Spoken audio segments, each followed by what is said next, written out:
আসসালামু আলাইকুম। আসলে আমি সোহাগ নামের বাইটা যে অনেক নির্মমভাবে যাকে হত্যা করেছে তার ব্যাপারে আমি কিছু কথা বলতে চাই।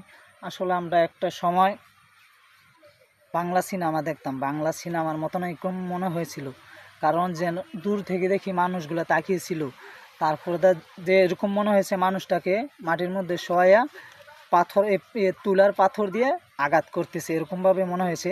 দূর থেকে মানুষগুলা তাকিয়ে তাকিয়ে দেখতেছে যেন ওইটা শুটিং চলতেছে বাংলা সিনেমার। কারণ মানুষ কেন ভাই, আমরা 10 জন যদি আগে আসি ওই সমস্ত ডাকাতরা পালিয়ে যাবে, ওই সমস্ত চাঁদাবাজরা। আমরা যদি রুখে দাঁড়াই, ওই সমস্ত চাঁদাবাজ আমাদের পাবলিকের কাছে কিছুই না ভাই, হাতের ময়লা। আমি যদি এভাবে যদি পিছিয়ে থাকি, চোখ থাকে অন্ধ হয়ে গেছি আমরা, কারণ ওই ভাইটাকে কত নির্মমভাবে হত্যা করা হয়েছে। আপনারা কেউ সাংবাদিকের কাছে এটার সাক্ষী দিলেন না ভাই, এটা কিন্তু আল্লাহর কাছে আপনাকে একদিন জবাবদিহি করতে হবে। আপনি কিন্তু দেখে অস্বীকার করেছেন।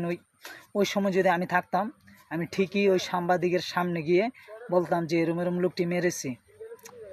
আর যারা মেরেছে, আমি বাংলাদেশ সরকার মোহাম্মদ ইউনূস স্যারের কাছে, আর্মির যত বড় বড় অফিসার আছে তাদের কাছে, স্যার আপনাদের কাছে উদ্দেশ্য করে বলতেছি, ওই সমস্ত যারা এই সোহাগ নামের ভাইটাকে হত্যা করেছে তাদের কঠিন বিচার চাই। আমি ফাঁসির আদালতে তাদেরকে ঝুলানো অবস্থা দেখতে চাই।